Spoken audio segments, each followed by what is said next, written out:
This is how you can import any custom objects and then you can transform them into ExpressMarine objects. First you would need to use Rhino commands to import them.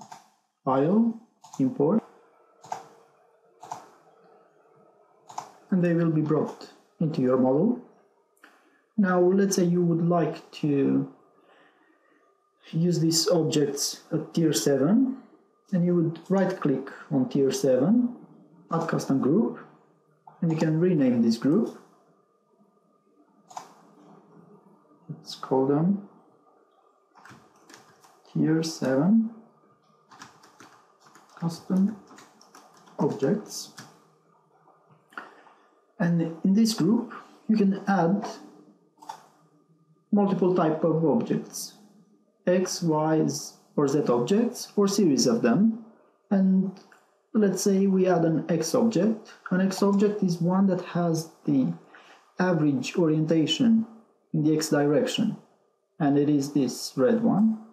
It's any transverse element, like floors, bilge plates, or transverse bulkheads. Z elements are usually horizontal elements, like decks, and Y objects are longitudinal objects, like longitudinal bulkheads or longitudinal girders. And if we want to pick an X object, we can also rename this, and maybe we can call this custom transverse object. And then we would use the pick Rhino object button, and then we will be asked to pick an object from the model. Is the red one, and you see it turns gray because it will be locked until the definition is ready. And now we can change the plate thickness, we can give a material, maybe change the color, and then if you need you can add some more limits, seams, eventually cutouts, and stiffeners, and then you press apply, and then it is now an ExpressMarine object, and it has a weight and the center of gravity. Now if you want to add more, let's add a Y object, so a longitudinal object. We can rename this as well, custom longitudinal object. And then you can pick Rhino object, and we'll pick this. Turns gray until it's ready, and then we go through the same operations.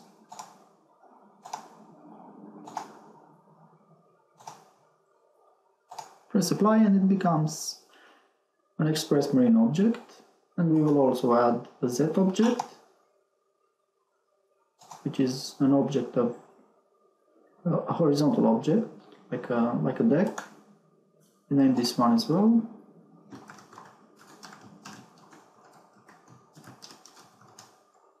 Press enter to confirm. Now use the Rhino command. Pick Rhino object, select the green one, and again use your necessary settings everywhere, and then just press apply, and that becomes an ExpressMarine object as well. And now you can further edit it. You can come back at any time and add limits, change thicknesses, and even change the modeling methods.